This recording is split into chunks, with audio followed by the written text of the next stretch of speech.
এই সময়ে সবচেয়ে বিখ্যাত আর সবচেয়ে সুস্বাদু শাক হচ্ছে এই শাকটা। আপনারা কে কে চিনতে পেরেছেন বলেন তো? প্রিয় দর্শক, আসসালামু আলাইকুম। আমি নীরা চলে আসলাম আজকে আপনাদের আলু ক্ষেত থেকে সদ্য তুলে আনা এই বতুয়ার শাক দিয়ে খুব মজার একটা রেসিপি শেয়ার করতে। এখানে কিন্তু শুধু যে এক রকমের শাক সেরকম না, এখানে আছে আরও 2-3 পদের শাক, মানে একসাথে হয়ে থাকে। তো তুলতে গেলে সব একসাথেই তুলে ফেলে।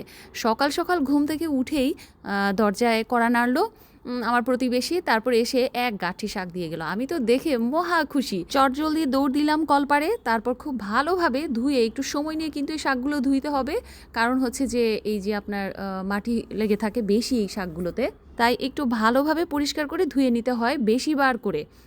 6 থেকে 7 বার আমি ভালো করে ধুয়ে নিয়েছি। এরপর দিয়েছি রসুন আস্ত কোয়া, তারপর দিয়েছিলাম হচ্ছে আপনারা দেখতেই পেরেছেন কাঁচামরিচ আর পরিমাণ মতো শুকনো মরিচ, যে যতটুকু ঝাল খাই সব কিছু একসাথে লবণ দিয়ে সেদ্ধ করে নিয়ে এই তো বাড়তে চলে আসলাম এই ভর্তাটা। এত সহজ বানানো, কিন্তু সকাল সকাল গরম ভাত দিয়ে একটুখানি বতুয়া শাকের ভর্তা যদি খাওয়া যায়, এই যেন অমৃত।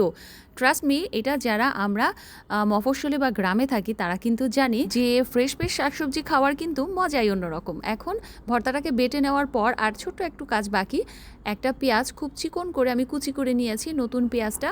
এর মধ্যে এখন লবণ দিয়ে ভালোভাবে কষলে নিব, তারপর দিয়ে দিব পরিমাণ মতো সরিষার তেল। সরিষার তেলের ঝাঁজটা একটু বেশি থাকলে আমার কাছে ভর্তাটাই ভালো লাগে। তবে পরবর্তীতে এই যে পেঁয়াজটা আমি ভর্তার সাথে মেখে নিচ্ছি, এটা কিন্তু ভর্তার টেস্ট আরও অনেক গুণে বাড়িয়ে দেয়। তাছাড়া সেদ্ধ দেওয়ার সময় যা সুন্দর একটা ঘ্রাণ বের হয়েছিল, দেখতেও কড়কড়া সবুজ, একদম দেশি এই বতুয়া শাকটা কিন্তু এই সিজনেই হয়ে থাকে। আর হাইব্রিড যেটা, সেটা কিন্তু খেতে তেমন একটা সুস্বাদু না, তেমন কি একটুও মজা না। আমি একবার খেয়েছিলাম। যাই হোক, ভর্তাটা কিন্তু মাখানো হয়ে যাচ্ছে, আপনারা দেখতে পাচ্ছেন যে এটার রঙটা কি যে সুন্দর লাগছে। এখন গরম গরম ভাত দিয়ে খাওয়ার পালা। এটার সাথে আর কোনো কিচ্ছু লাগে না, এক গামলা ভাত এইটুকুন ভর্তা দিয়ে খাওয়া মানে নিমেষেই শেষ হয়ে যায়। আর এখন আর অপেক্ষা করার একদমই সময় নেই, লোভ সামলানো খুবই কষ্টকর। গরম গরম ভাত দিয়ে এখন শুধু গাপুস গুপুস করে খাওয়া। তো আজকের ভর্তা সমাচার এই পর্যন্তই। এতক্ষণ সাথে থাকার জন্য সবাইকে অনেক ধন্যবাদ। আল্লাহ হাফিজ।